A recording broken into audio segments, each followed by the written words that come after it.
L'anime commence dans un monde alternatif où le Japon est une plaque tournante des activités paranormales. Le gouvernement, dans un effort pour assurer la sécurité du public, a créé des divisions secrètes au sein de différents ministères pour faire face aux menaces fantomatiques. Ces divisions, connues sous le nom de division des contre-mesures aux catastrophes surnaturelles, fonctionnent comme les Men in Black, travaillant sous couverture pour tenir le public ignorant des dangers surnaturels qui les guettent. Certains individus, appelés vainqueurs, ont la capacité de voir et d'interagir par eux-mêmes avec les fantômes et les ghouls. Ces vainqueurs sont souvent recrutés par le ministère de l'Environnement pour rejoindre la division des contre-mesures contre les catastrophes surnaturelles dans leurs efforts de protection du public. Les fantômes et les ghouls de ce monde sont classés en fonction de leur puissance et de leur niveau de menace. Les plus faibles de ces êtres surnaturels sont connus sous le nom de type D, et même des personnes moyennes sans capacité spéciale pourraient les vaincre au combat. D'un autre côté, les fantômes et les ghouls les plus puissants et les plus dangereux sont classés dans les types A et S, ce qui constitue une menace importante pour la société. Alors que les pompiers luttent pour maîtriser l'incendie qui fait rage en pleine rue, une unité de chasseurs paranormaux du ministère de la Défense arrive sur les lieux. Armés de lunettes spéciales qui leur permettent de voir les fantômes, les soldats commencent à tirer sur les êtres spectraux, tout en les aspergeant d'eau bénite. Mais leurs efforts sont rapidement contrecarrés lorsqu'un esprit dinosaure géant de catégorie B apparaît et commence à décimer les soldats. Pour aggraver les choses, même les fantômes de catégorie D précédemment vaincus ressuscitent des morts, prêts à faire des ravages dans la ville. Alors que tout espoir semble perdu, un jeune homme et une jeune femme sur une moto de sport arrivent sur les lieux. La femme prend les devants, vainquant l'esprit des dinosaures tandis que l'homme s'occupe des monstres de niveau inférieur. Les membres de leur équipe arrivent bientôt dans un hélicoptère, armés d'un réservoir d'eau bénite pour calmer la bête de niveau supérieur. Il s'agit de l'équipe 4 de la division des contre-mesures aux catastrophes surnaturelles, une équipe de vainqueurs chargée de protéger le public des menaces paranormales. Après avoir vaincu les esprits, l'un des membres de l'équipe remarque une étrange carapace de papillon au sol, faisant allusion à la possibilité d'encore plus de dangers à venir. Pendant ce temps, au ministère de la Défense, la panique s'installe alors que des rapports faisant état des squads entières anéanties par des êtres paranormaux affluents. Le chef de squad Four, Sirei, apparaît lors d'un appel vidéo et propose son aide si le ministère est prêt à mettre de côté leur ego et travailler avec son équipe. Avec l'approbation du ministère, Sirei conduit son équipe vers le prochain endroit où l'esprit des dinosaures de catégorie B provoque la destruction. La jeune femme du début suit le monstre jusqu'à un tunnel et l'équipe élabore un plan pour créer une quantité massive d'eau bénite en utilisant l'eau des égouts pour noyer le dinosaure. Malgré la méthode peu orthodoxe, l'équipe parvient à exécuter son plan parfaitement, démontrant son professionnalisme. Après avoir vaincu la menace, l'équipe prend un moment pour se reposer près des égouts.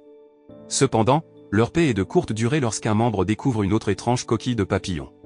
Alors qu'il va le ramasser, ses mains sont tranchées par une épée et il est tué en quelques secondes. La panique s'ensuit lorsque les membres de l'équipe sont éliminés un par un. Le dernier duo tente de contacter le chef pour obtenir de l'aide, mais découvre que lui et son assistant ont également été tués. L'homme se tourne vers sa gauche pour trouver la jeune femme sans tête, et bientôt sa propre vie défile devant ses yeux alors qu'il est lui aussi victime de l'agresseur invisible.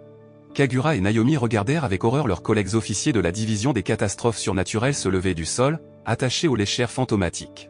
Ils ne pouvaient pas croire ce qu'ils voyaient. Pendant ce temps, au ministère de la Défense, Ayam, chef de la division des catastrophes surnaturelles, examinait les images des caméras corporelles des soldats déployés sur les lieux. En regardant, elle réalisa avec choc qu'un de leurs propres ex-membres, Yomi, avait en fait assassiné tous les agents de la division des contre-mesures sur les catastrophes surnaturelles. Comme si les choses ne pouvaient pas empirer, Yomi est soudainement apparue sur les lieux, accompagnée d'une énorme chimère de lion et brandissant une épée. Elle a commencé à attaquer les soldats et les fantômes, laissant tout le monde en état de choc. Kagura, en particulier, était dévastée de revoir son vieil ami, qu'elle croyait mort. À ce moment-là, un message d'Ayam arriva, Yomi était désormais un esprit de classe A, et il devrait trouver un moyen de l'arrêter. Kagura et Naomi se sont préparés à la tâche qui les attendait, sachant que ce ne serait pas facile. Après beaucoup de réticence, Ayam rejoint le reste de l'équipage dans leur attaque contre Yomi. Malgré leurs efforts, ils sont contraints de battre en retraite. Cependant, Naomi, qui était le fiancé d'Ayam, sait où se trouve Yomi et emmène Kagura avec lui pour la rechercher dans les conduits de gaz sous la ville. Alors qu'ils se séparent pour couvrir plus de terrain, Kagura se retrouve finalement face à face avec Yomi. Cependant, Yomi n'est pas aussi accueillante que Kagura l'avait espéré et la force à se battre. Bien que Kagura hésite à se battre, elle n'a pas le choix. Dans une tentative de s'échapper, Kagura libère le gaz dans le tunnel et s'enfuit au moment où la bombe explose, tuant soi-disant Yomi. Mais il s'avère que Yomi est un esprit capable de survivre à l'explosion. Elle rattrape Kagura à l'extérieur du tunnel et, avec une épée au cou, enlève Kagura de ses vêtements et tient l'épée contre sa poitrine. Yomi supplie Kagura d'arrêter, lui rappelant qu'elles sont sœurs, mais Kagura ne veut pas écouter. Elle rapproche l'épée de la poitrine de Kagura, prête à frapper. Il y a 3 ans, par un après-midi pluvieux, une jeune fille nommée Kagura est affligée par la perte de sa mère. Kagura est la fille de maître Tsushimiya, chef d'un clan de vainqueurs et coordinateur de diverses branches familiales. Lors d'une mission d'exorcisme, la femme de Tsushimiya décède dans ses bras. En tant que mangeur d'esprit de la famille, il est désormais chargé d'effectuer un rituel de scellement pour relier pleinement le mangeur d'esprit hérité de sa femme à son propre esprit. Naraku Iseyama est le père de Yomi et a assumé le poste de chef de la famille Tsushimiya. Comme aucun homme porteur du mangeur d'esprit ne peut assumer la responsabilité de la famille, Iseyama a été choisi comme chef. Kagura était assise seule, le cœur lourd de chagrin.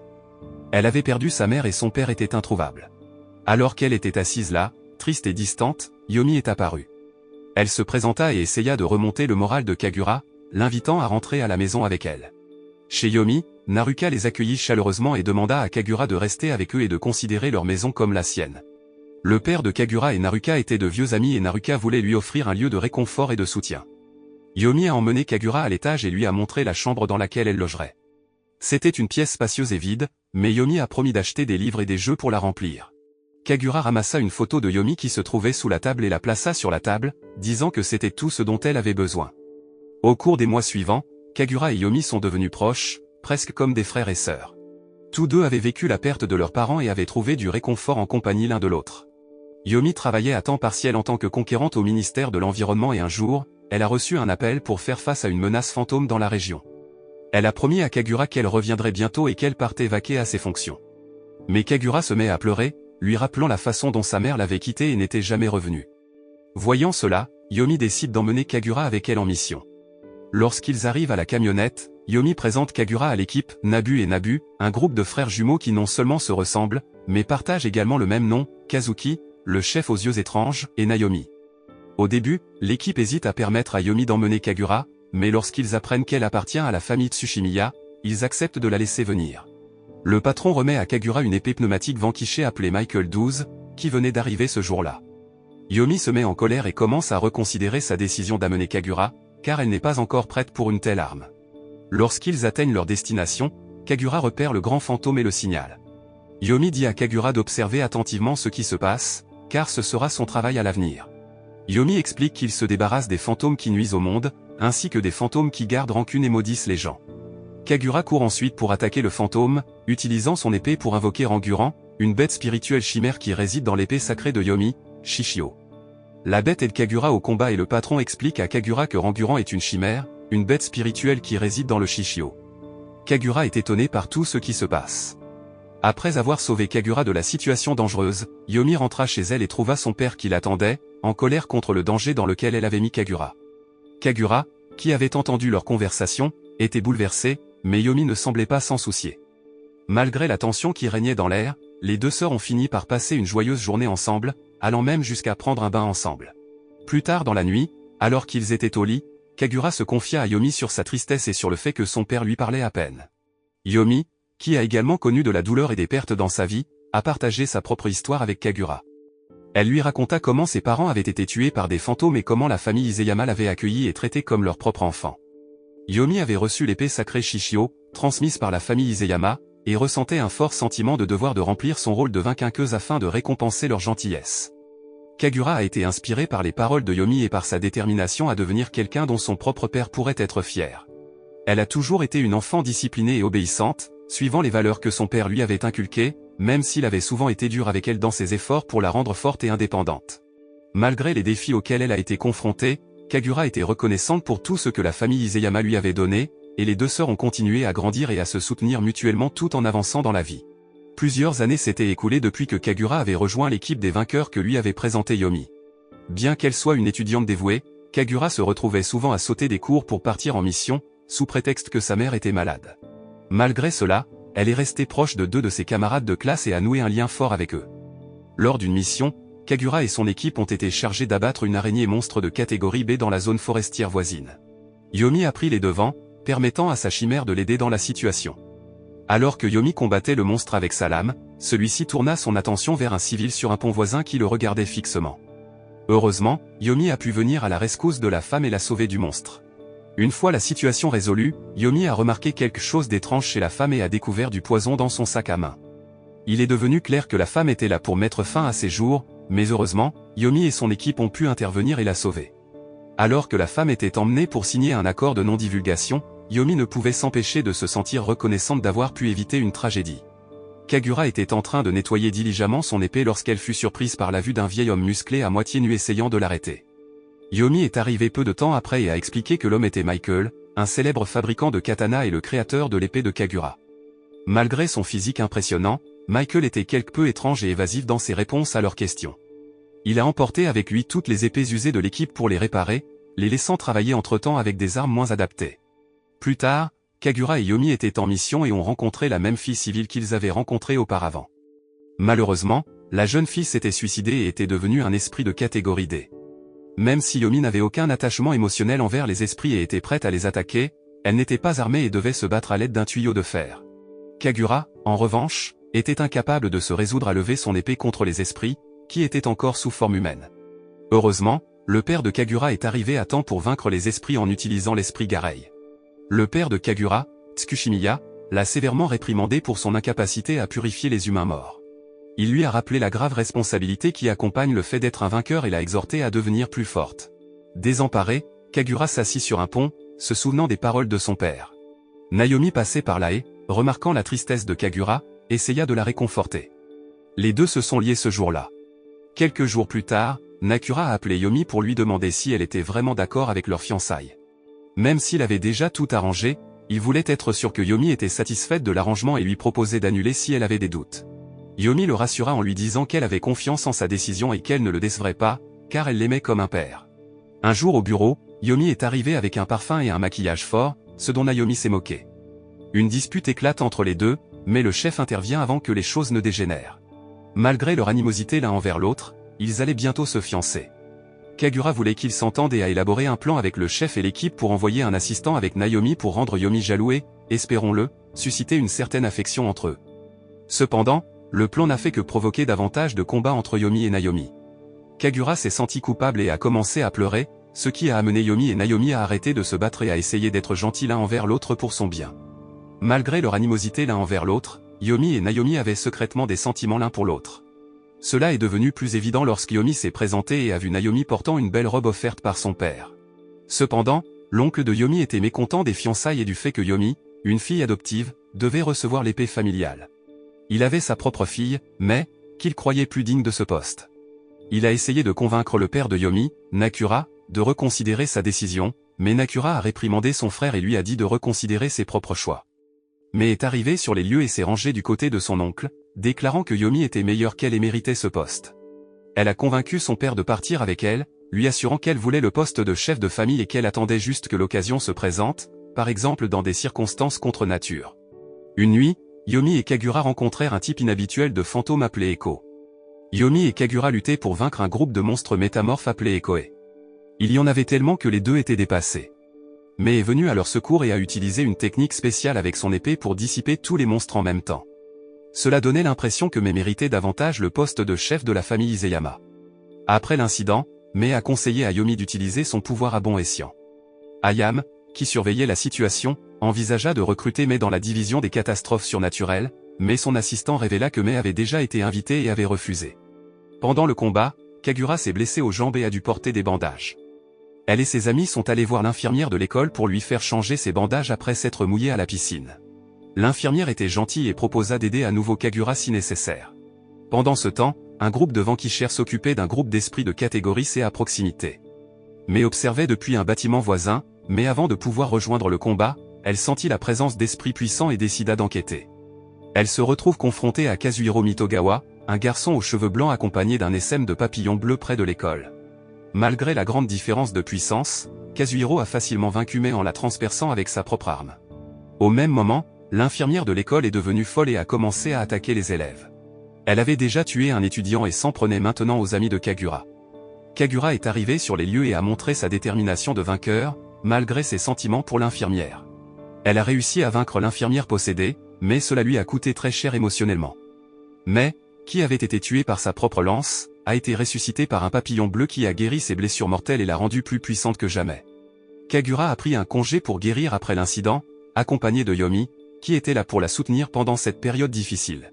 À l'école, une nouvelle infirmière a été nommée, rappelant à Kagura la mort de l'ancienne infirmière. Kagura visita la tombe de la vieille infirmière, remplie de regrets. Ses camarades de classe ont également visité le cimetière et se sont mis en colère contre Kagura, croyant que c'était elle qui avait tué l'infirmière. Kagura luttait contre le conflit interne lié au désir de débarrasser le monde des esprits et à la culpabilité de devoir tuer pour ce faire. Elle a même remis en question son destin, lié à son nom de famille, et a tenté de clarifier son avenir en partageant son histoire avec ses deux camarades de classe, qui connaissaient déjà son secret pour avoir tué l'infirmière. Le père de Yomi a convoqué son frère aimé à une réunion. Il leur dit qu'il avait choisi Yomi pour lui succéder à la tête de la famille Iseyama. Alors que Mei acceptait la décision de son père, le frère de Yomi était mécontent du choix et parla durement à Yomi, lui rappelant les lourdes responsabilités et l'honneur qui accompagnaient le fait de se voir confier Shishio. Plus tard dans la journée, Kagura rentra de l'école et trouva le père de Yomi allongé sur le sol, couvert de sang. Elle a immédiatement appelé une ambulance, mais il était trop tard. Yomi rentra à la maison plus tard dans la soirée pour apprendre la mort de son père à Kagura. Ils se sont tous deux précipités à l'hôpital, mais l'oncle de Yomi l'a accusé de ne pas utiliser correctement ses pouvoirs et de ne pas avoir réussi à sauver son père des esprits. À la suite de l'incident, l'oncle de Yomi s'est déclaré chef de famille et a nommé Mei comme la vainqueuse. Bien que cela allait à l'encontre de la volonté de son père, Yomi a été forcée d'abandonner Shishio et sa position dans la famille au profit de Mei. Elle a également été expulsée de sa chambre et a reçu l'ordre de rester à l'écart de Kagura, à qui il a également été demandé de quitter la maison familiale, aujourd'hui propriété de l'oncle de Yomi. Mais met enfin la main sur Shishio, la lame qu'elle attendait. Lorsqu'elle le dégaine, elle est remplie de joie, mais les souvenirs de son combat avec Kazuhiro reviennent et elle est submergée d'horreur par ce qu'elle a fait. Désemparée, elle s'enfuit sous la pluie, où elle retrouve Kazuhiro. Pendant ce temps, des esprits de catégorie A et de catégorie B apparaissent dans la ville et les équipes sont appelées à l'action. C'est la première fois que les deux équipes travaillent ensemble de cette manière. Yomi quitte également la maison, emmenant le katana de Kagura avec elle et partant affronter Mei, sentant que quelque chose ne va pas. Mei attaque Yomi avec Shishio et les deux femmes se battent. Pendant le combat, Yomi se rend compte qu'elle n'est plus humaine et est protégée par une pierre que lui a donnée Kazuhiro, qui lui redonne son corps. Mais avoue que c'est elle qui a tué le père de Yomi, motivée par sa haine pour Yomi et son désir d'occuper elle-même le poste de chef de famille. Remplie de rage et de vengeance, Yomi attaque Mei. Cependant, le garçon aux cheveux blancs s'intéresse davantage à Yomi et les blessures de Mei réapparaissent soudainement, permettant à Yomi de la tuer. Après avoir tué Mei, Yomi rencontre Kazuhiro. Il lui dit que c'est lui qui a fourni à Mei les pouvoirs qu'elle a demandés, et qu'il fera de même pour Yomi. Il déclenche alors une pluie de pointe qui pénètre partout dans la chair de Yomi. L'équipe retrouve Yomi et l'emmène à l'hôpital, où elle reste dans le coma pendant 2 mois. Bien que son corps soit gravement blessé, aucun de ses organes vitaux n'a été touché, mais la plupart de ses tendons et de son larynx ont été sectionnés. Le chef de la division des mesures contre les catastrophes surnaturelles interroge doucement Yomi sur la mort de Mei, mais il est difficile pour Yomi de communiquer ce qui s'est réellement passé en raison de son état et de la tourmente dans laquelle le meurtre l'a laissé. L'oncle de Yomi l'accuse d'avoir tué Mei parce qu'elle a perdu sa position dans la famille et le droit de porter Shishio, qui lui reprend une fois de plus. L'équipe découvre que Yomi a tué Mei, mais Kagura refuse de le croire. Elle est dévastée lorsqu'elle découvre la vérité et quitte la pièce. Yomi est remplie de culpabilité et veut voir Naomi, mais elle est informée que les fiançailles ont été annulées car elle n'est plus la successeur de la famille Iseyama et est désormais considérée comme une meurtrière. Le père de Naomi refuse de laisser Yomi la voir, laissant Yomi toute seule. C'est à ce moment-là que Kazuhiro apparaît et offre à Yomi la pierre Seisuki, qui guérira son corps brisé et exaucera ses vœux, mais uniquement ce n'est de la haine. Pour Yomi, il est impossible de résister à cette offre. Kagura avait décidé d'être aux côtés de Yomi quoi qu'il arrive, alors elle retourna dans la chambre d'hôpital de Yomi pour la trouver vide. Désemparée, elle part à la recherche de sa sœur. Pendant ce temps, Maître Tsushimiya était conscient de la situation et suivit Kazuhiro jusqu'à la tour. Alors que l'histoire revenait au présent, Kagura et Yomi étaient engagés dans la bataille. Ailleurs, Nori était déterminé à découvrir la vérité derrière les blessures de Yomi et à blanchir son nom. Il pensait que quelqu'un orchestrait les événements récents impliquant des êtres spirituels. Alors que Kagura et Naomi cherchaient Yomi dans les tunnels souterrains, ils la trouvèrent finalement avec Ranguran à ses côtés, tenant un Kazuki blessé dans ses mâchoires. Yomi a demandé à Naomi de la tuer, torturant Kazuki jusqu'à ce que Naomi lui mette finalement la vie. La vue des actions de Yomi a laissé Naomi figée d'horreur. Kagura a finalement rattrapé Yomi et s'est retrouvé avec de nombreuses questions sur les raisons pour lesquelles sa sœur bien-aimée s'était révélée ainsi. Alors que Kagura et Yomi s'affrontaient, le père de Kagura apparut pour la sauver. Cependant, Yomi a fini par le blesser gravement avec une attaque de Byakue. Bien qu'il ait été soigné à l'hôpital, le temps du père de Kagura était compté. Dans une conversation à cœur ouvert, il a admis qu'il avait traité Kagura durement afin de la rendre plus forte et lui a demandé pardon. Il a transmis son pouvoir à Kagura, qui partagerait désormais son âme avec Byakuei. Kagura et son équipe étaient déterminés à arrêter Yomi une fois pour toutes. Alors qu'il la confrontait, Kagura s'excusa de ne pas être là pour sa sœur quand elle en avait le plus besoin. Cependant, Yomi n'a pas été affectée et a continué à combattre Kagura avec l'intention de la tuer. Avec l'aide de Naomi, Kagura réalisa que la personne à qui ils avaient affaire n'était plus Yomi. Cela a conduit Kagura à prendre la décision difficile de tuer sa propre sœur. Alors que Yomi était en train de mourir, elle se souvenait avoir souhaité que sa pierre protège Kagura et élimine toute douleur qu'elle aurait pu causer. 2 ans plus tard, Kagura a continué à servir dans l'équipe de la division des contre-mesures aux catastrophes surnaturelles. Elle se prépare à affronter un grand esprit dans une tour avec son nouveau partenaire, Nimura.